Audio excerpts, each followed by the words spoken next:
Paz do Senhor, nós estamos aqui hoje na terça-feira, seria nosso culto de ensino da Palavra de Deus, principalmente também oração, e nós não vamos poder estar juntos para assim o fazer. E mesmo que a gente não possa estar junto, eu tenho meditado na Palavra de Deus, tenho procurado entender um pouco do que está acontecendo à luz da Palavra de Deus. E eu quero nesta noite então compartilhar algumas coisas com os irmãos, nos chamar. Nós temos que estar sempre passando em revista a nossa vida, nossos pensamentos até. Que o Senhor nos ilumine nesse processo. Vamos orar ao Senhor. Senhor nosso Deus, nós mais uma vez nos prostramos ante a Tua Majestade. Precisamos do Senhor. Sempre falamos entre nós, estejamos rindo, estejamos chorando, nossa vida depende do Senhor. E nesta noite nós queremos confessar isso mais uma vez. Com a nossa boca confessamos a nossa total dependência do Senhor. Somos dependentes do Senhor para viver, para respirar. Somos dependentes do Senhor para sermos salvos. A nossa salvação, o salvar-se da maldade que eu mesmo sou e fiz, só pode vir de fora. Obrigado por nos prover essa salvação por meio de Jesus Cristo. Seja o Teu nome engrandecido nessa igreja chamada Igreja de Jesus Cristo. Nos ajuda, Senhor Deus, a viver na Tua presença, quer juntos, quer separados fisicamente, mas que estejamos sempre no mesmo entendimento da doutrina correta da Tua palavra, e que nós estejamos, Senhor Deus, sempre prontos para viver em todas as dificuldades e as alegrias. Sempre falamos que o mais fácil seria viver na dificuldade do que na alegria, porque na alegria há uma dispersão. E nós entendemos que nós, mesmo que teorizássemos sobre o assunto, jamais íamos querer viver a prática. Sempre buscamos na boa teoria o entendimento para corrigir todo dia nossas vidas, para que os juízos do Senhor não viessem sobre a igreja. E nós sabemos que o juízo do Senhor sobre a igreja ainda é graça e misericórdia. Porque a Tua palavra diz que justiça e juízo são a base do Seu trono. E graça e misericórdia vão adiante do Teu rosto. E nós continuamos confiando nisso. Nós continuamos apostando toda a nossa existência nisso. E por isso, nesta noite, guia-nos, ó Deus, no entendimento da Tua palavra. Livra-nos de fazer, Senhor Deus, a Tua palavra ser moldada aos nossos pensamentos, mas que o que nós expusermos aqui seja realmente a colocação, a disposição do nosso pensamento cativo ao trono da graça do Senhor. Assim como Jesus mostrava claramente a palavra, dá-nos a fazer essa noite, dá-nos a receber a Tua palavra nesta noite. Oramos agradecidos em nome de Jesus. Amém. Irmãos, vamos abrir a Bíblia então. E nós vamos ler várias partes, como é comum nós fazermos, e explicando, assim, comentando, cada parte. Romanos capítulo 3, versículos 1 ao 4, diz assim: Qual é, pois, a vantagem do judeu? Ou qual a utilidade da circuncisão? Muita, em todo sentido. Primeiramente, as palavras de Deus lhe foram confiadas. Pois que, se alguns forem incrédulos, a sua incredulidade aniquilará a fidelidade de Deus? De maneira nenhuma. Sempre seja Deus verdadeiro e todo homem mentiroso, como está escrito, para que seja justificado quando falares e venças quando julgares. Então, veja bem, nesse texto, para quem nos acompanha, sabe que Deus chama um povo. Deus chamou inicialmente Abraão e a sua descendência biológica para ser o povo de Deus. Deus se revela a este povo. Então, Deus vai se revelar a Abraão, vai se revelar a Israel o tempo todo. Deus está mostrando quem Ele é. Mas Deus dá a sua palavra que tem que ser obedecida a esse povo. Eles não tinham um privilégio, eles tinham uma obrigação com Deus. Eles não tinham um privilégio, eles tinham uma obrigação. Tá? A infidelidade humana, que é o que aconteceu, não anula o que Deus fala, uma vez que a desobediência traz em si o castigo. Então, quando Deus se revela, que bonito, somos povo de Deus, Deus se revelou a nós, que lindo e maravilhoso, sim. Mas você tem que entender que para ser povo de Deus tem que obedecer Deus. Tem que obedecer a palavra dele. Deus não se dissocia da sua palavra, ele não faz concessões, ok? A única bênção ou promessa que foi incondicional foi a de Abrão. Então, por mais que Deus faça promessa, isso não quer dizer que ele não vai mudar o rumo da promessa se a desobediência vier. Então, entendeu? Deus faz a promessa a um povo, mas para fazer o que ele quer, para andar conforme os seus preceitos. Se eu não faço isso, a promessa não pode se cumprir. Deus vai levantar outra geração. O que Deus vai fazer? Com Israel, ele foi levantando gerações sucessivas, até chegar ao ponto dele mesmo cumprir a promessa feita a Abraão nele mesmo. Mas isso é mais lá para o final do que nós pretendemos mostrar. Outro trecho que eu quero mostrar para os irmãos está em Romanos 9, versículos 1 ao 8, onde o mesmo apóstolo vai dizer assim: em Cristo digo a verdade, não minto, dando-me testemunho a minha consciência no Espírito Santo, que tenho grande tristeza e contínua dor no meu coração, pois eu mesmo desejaria ser separado de Cristo por amor de meus irmãos, que são meus compatriotas segundo a carne. São israelitas, pertencem-lhes à adoção de filhos, à glória, às alianças, à lei, o culto e as promessas. Deles são os patriarcas, deles descende Cristo segundo a carne, o qual é sobre todos, Deus bendito eternamente. Amém. Não que a palavra de Deus haja falhado, pois nem todos que são de Israel são israelitas, nem por serem descendência de Abraão são todos seus filhos. Pelo contrário, em Isaque será chamada a tua descendência. Isto é, não são os filhos da carne que são os filhos de Deus, mas os filhos da promessa são contados como descendência de Abraão.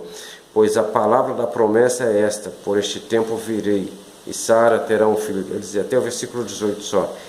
Versículo 8. Isto é, não são os filhos da carne que são filhos de Deus, mas os filhos da promessa são contados como descendência de Abraão. É interessante que há uma diferença dentro do povo de Deus.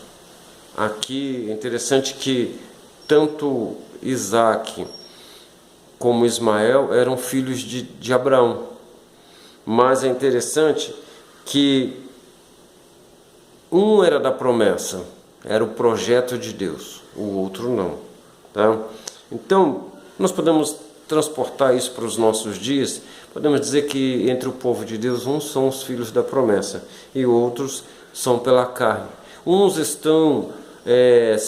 colocam sobre si o nome de Cristo, admitem sobre si o nome de Cristo, porque Cristo é a renovação do seu entendimento. Cristo é a transformação do seu modo de vida. Cristo é realmente o projeto de Deus estampado na vida dele. Ele está crescendo todo dia em direção à total estatura de Cristo. Ele quer ter a mente de Cristo. Ele está sendo transformado de glória em glória até a plenitude do que Cristo é.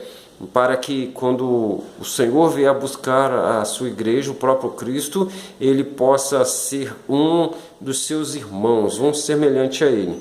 Outros acham bonito o estereótipo de Cristo e eles se associam à igreja, eles se associam à construção, eles se associam à ideia de irmandade, mas o Cristo nunca consegue transformá-lo. Esse é o problema daqueles que a gente pode chamar que são da carne.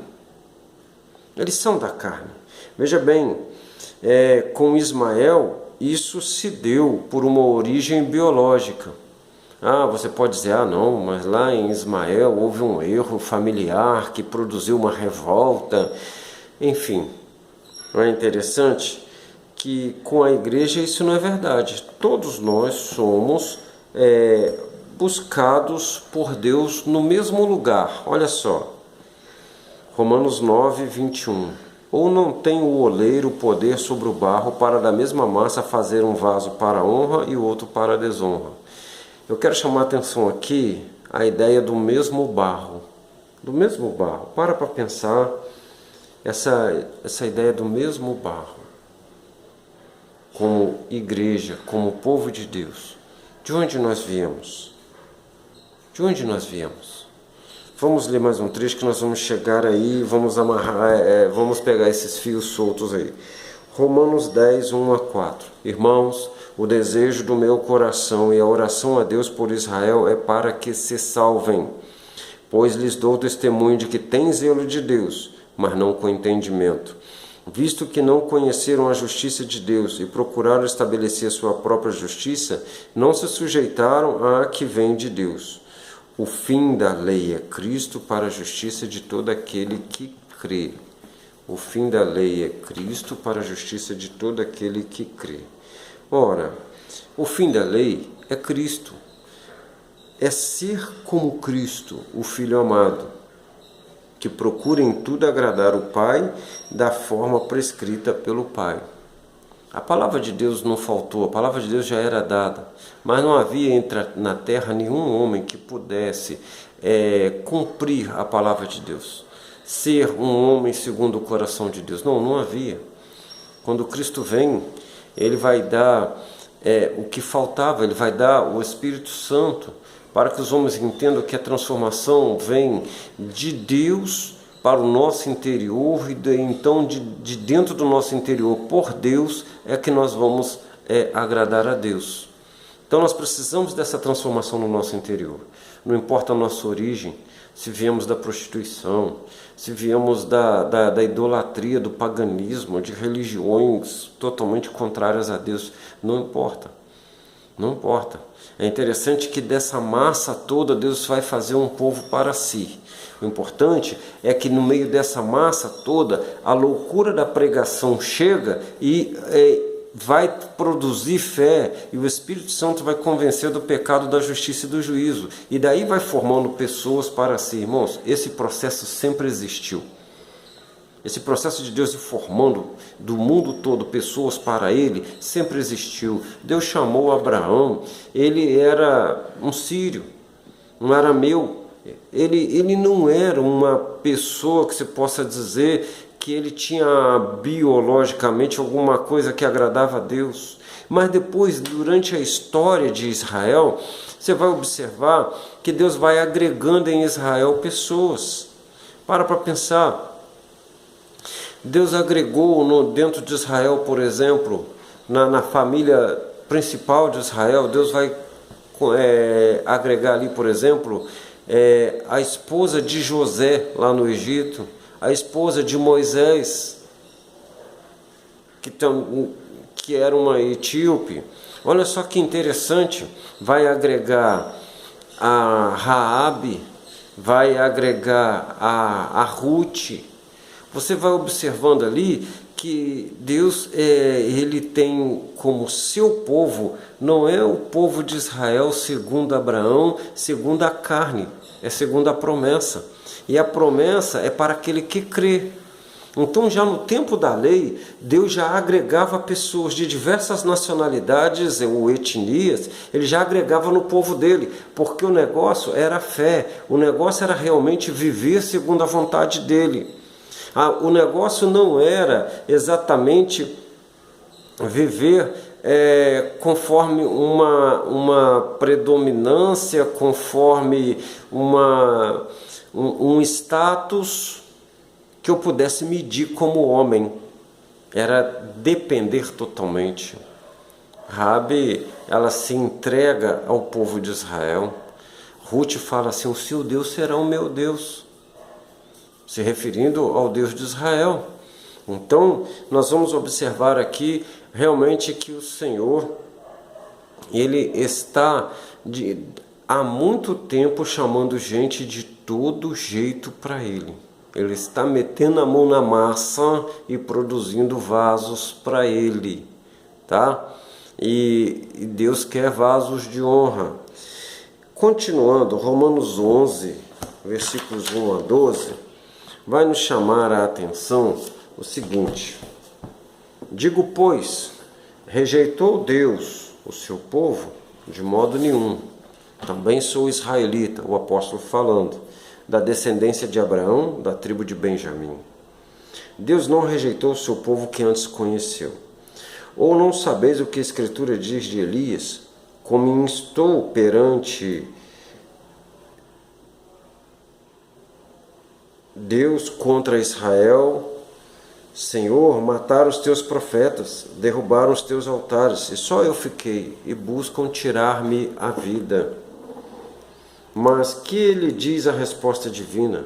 Reservei para mim 7.000 homens que não dobraram joelhos diante de Baal. Assim, pois, agora, neste tempo presente, ficou um remanescente, segundo a eleição da graça. Mas se é pela graça, já não é pelas obras. De outra maneira, a graça já não é graça. Que diremos, pois? O que Israel buscava não o alcançou, mas os eleitos o alcançaram, e os outros ficaram endurecidos. Como está escrito, Deus lhes deu espírito de entorpecimento, olhos para não verem e ouvidos para não ouvirem, até o dia de hoje.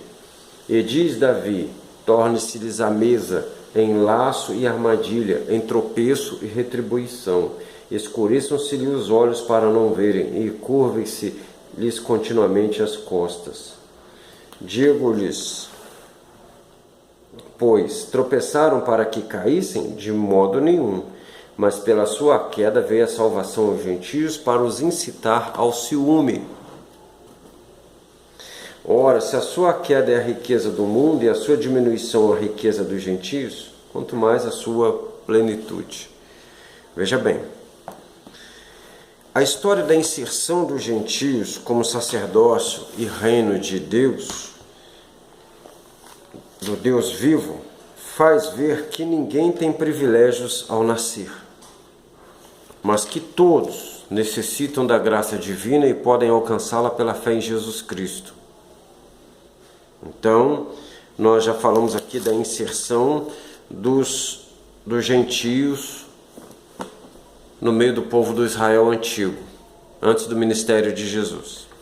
Agora estou falando aqui da inserção dos gentios, ou seja, nós, como igreja, como sacerdócio e reino de Deus. É assim que o apóstolo Pedro diz, que vós sois o povo eleito, a nação sacerdotal. Veja bem, nós somos o reino, o Senhor nos fez reino e sacerdócio para si, Apocalipse. Então, essas são prerrogativas do Israel antigo, do Israel, eles tinham essa prerrogativa. Agora Deus chama a igreja e faz a igreja assim. Irmãos, veja bem, isso mostra que ninguém tem privilégio. Isso mostra que é necessário vir a Ele de todo o coração se quisermos realmente ter essa graça divina. E ela só é alcançada pela fé em Cristo. O problema é que muitos olham para a mesma massa entre aspas, que fomos. Que mesma massa é essa? A Bíblia diz que nós éramos mortos em delitos e pecados, Efésios 2:1. E é interessante olharmos que nós éramos da mesma massa e queríamos nos fiar a isso. Israel olhou para a mesma massa. Não, nós somos descendência de Abraão, então nós podemos tudo. Como nós somos descendência de Abraão, nós temos direito a tudo que é de Abraão, digamos assim. E eles olhavam somente para a massa e não observa que da mesma massa se faz vaso para honra e vaso para desonra.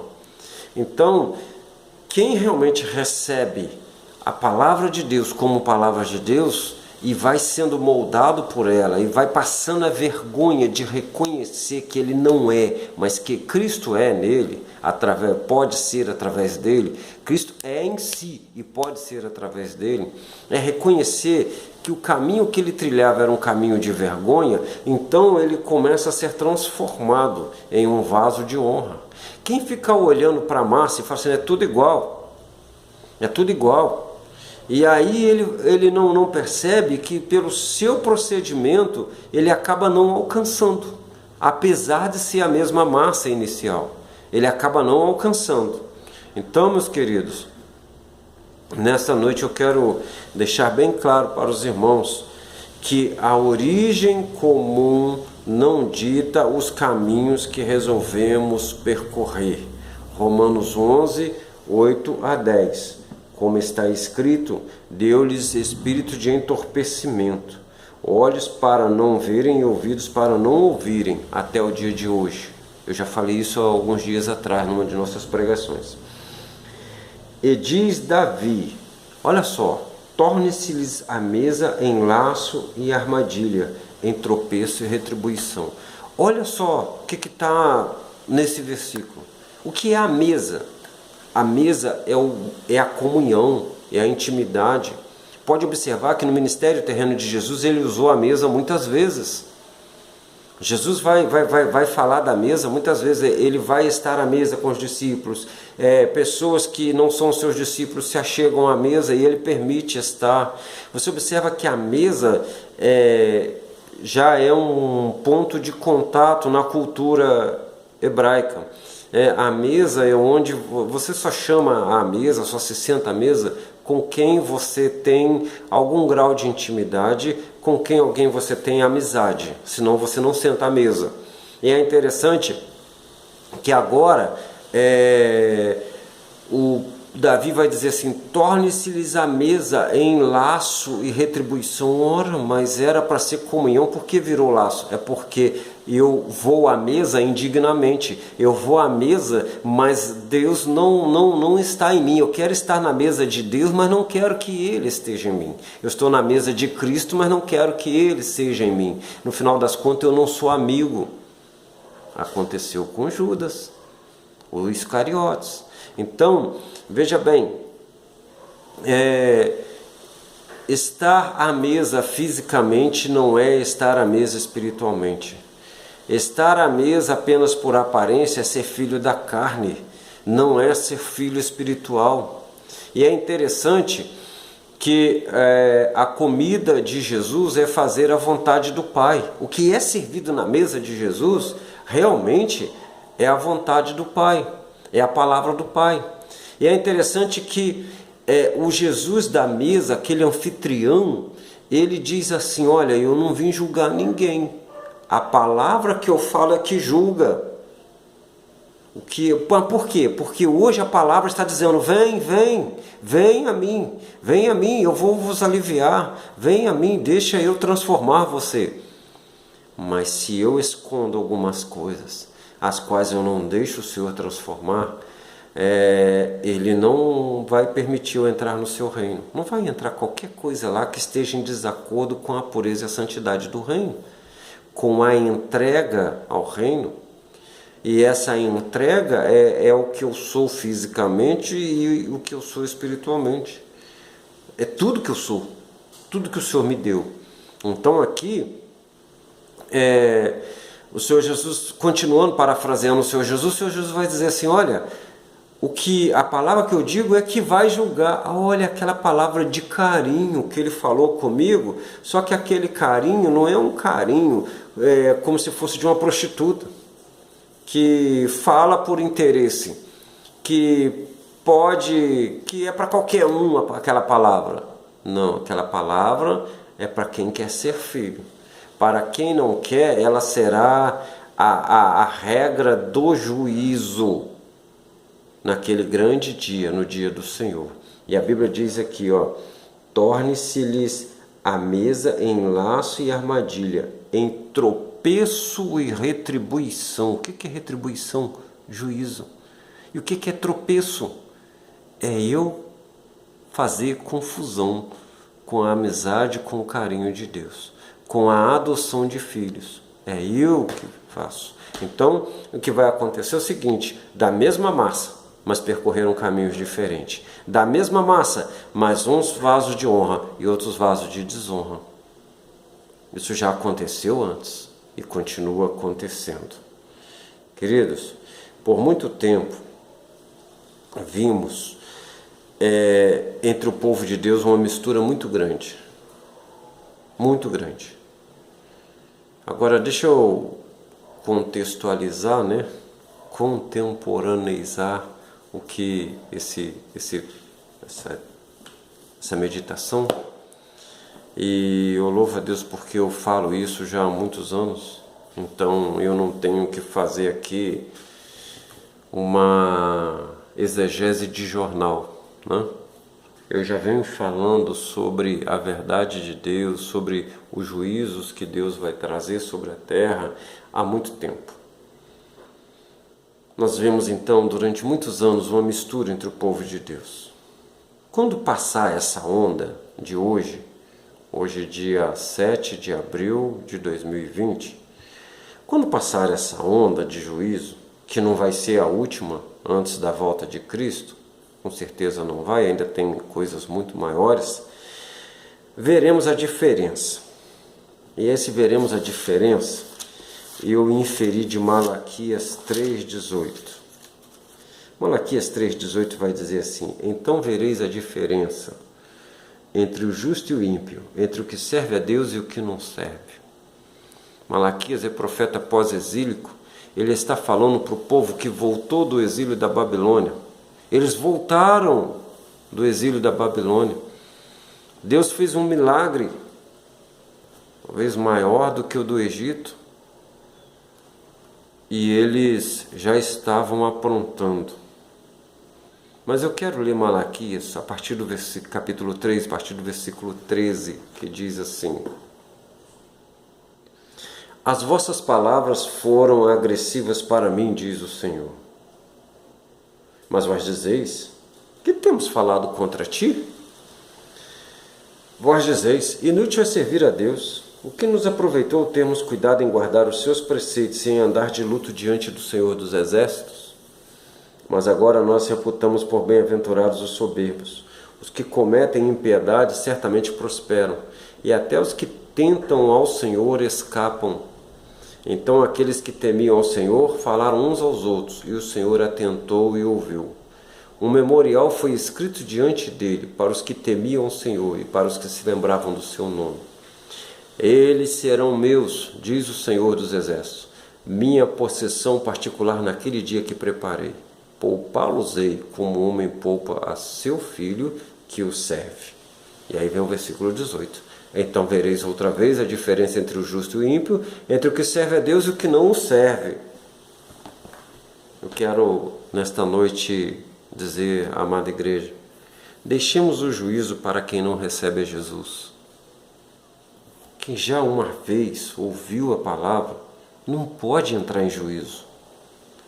O único juízo que pode nos aguardar-nos é o tribunal de Cristo, onde nós receberemos galardões pelo que fizemos por meio do corpo. Ou seja, tudo aquilo que trabalhamos para o Senhor, com as posses que o Senhor nos deu.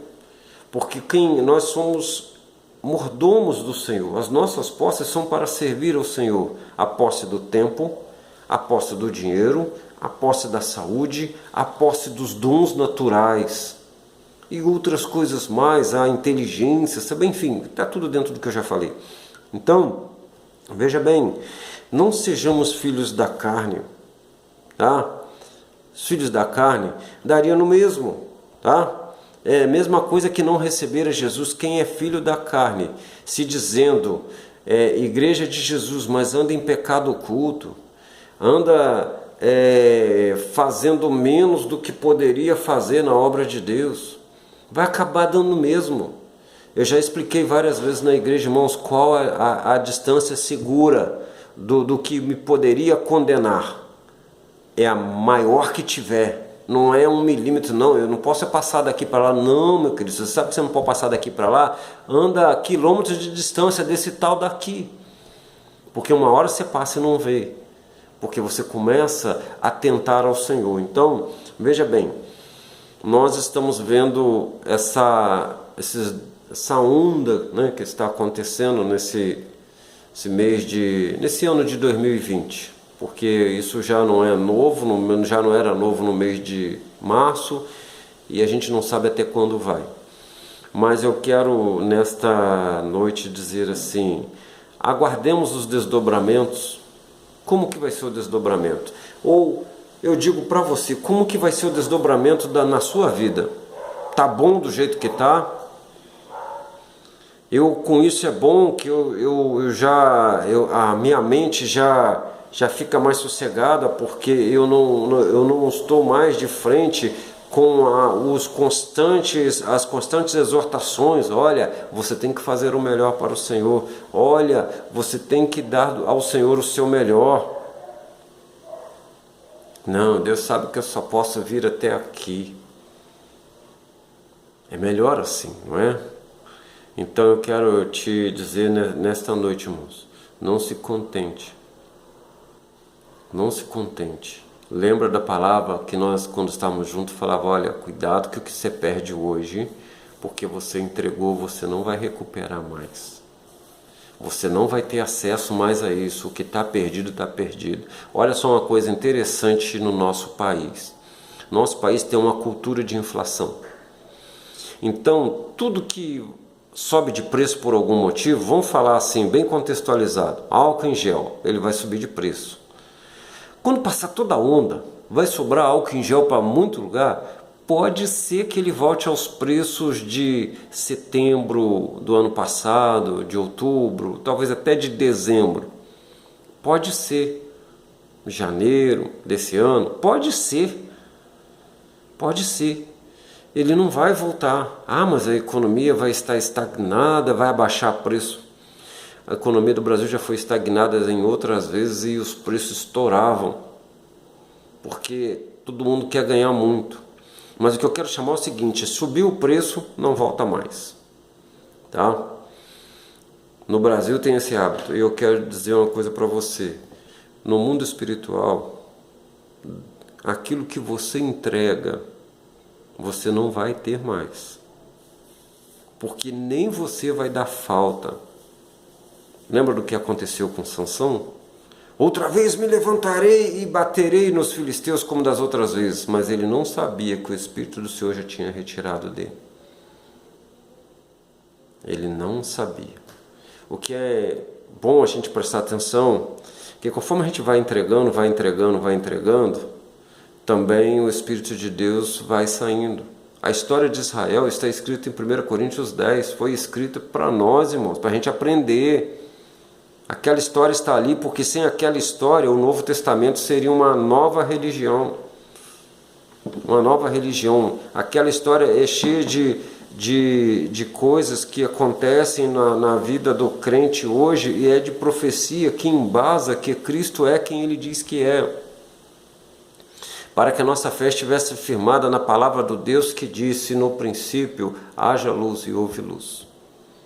Tá? Então, nós precisamos dessa verdade aí. Nós precisamos disso aí. E eu conclamo a você: qual vai ser o desdobramento disso tudo que está aí na sua vida, na vida da sua família, no seu labor como ministro de Deus? Você é ministro de Deus, sabe por quê? Você é sacerdócio. Israel foi eleito, você também não foi eleito? Você sabe o que incluía a eleição de Israel? Trabalho, não era vida boa. Não era Deus para mim, era o meu Deus sendo ofertado para os outros através de mim. Então que nesta noite nós venhamos refletir muito nisso. Irmão, nós estamos em quarentena para refletir, para orar. E eu quero conclamar você aqui, nós temos aí nosso relógio de oração, nós temos aí os pedidos de jejum, os pedidos de oração. Não pare, não pare. Ao invés de você ficar com a mão na cabeça dentro de casa, oh meu Deus, o que é que eu vou fazer? Faça a coisa que você deveria ter feito há muito tempo. Se você estivesse num barco que estivesse para afundar no meio do mar, você não sabe nadar. Você humildemente ia ajoelhar ainda no barco antes dele afundar e ia começar a Senhor, ter misericórdia. Se a última coisa que eu vou fazer é orar, então você já está na hora de fazer a última coisa. Ore, clame ao Senhor, suplique a Deus. É hora de humilhação. O mundo pode estar querendo olhar para o alto e amaldiçoar a Deus, como diz Isaías, mas a igreja é hora de humilhação. A Bíblia diz que é para clamar, é para clamar, é para clamar. E a igreja precisa de humilhação, porque Deus só não vai resistir a corações contritos e abatidos, tá? Deus só não resiste a corações contritos e abatidos, corações calculistas. Deus resiste. Corações altivos, Deus abate. Então, com todo carinho, eu quero dizer para os irmãos que eu não sei falar de um outro jeito, eu não consigo ver o mundo ao meu redor de outro jeito, a não ser olhando para a palavra de Deus. Eu não consigo acreditar na raça humana.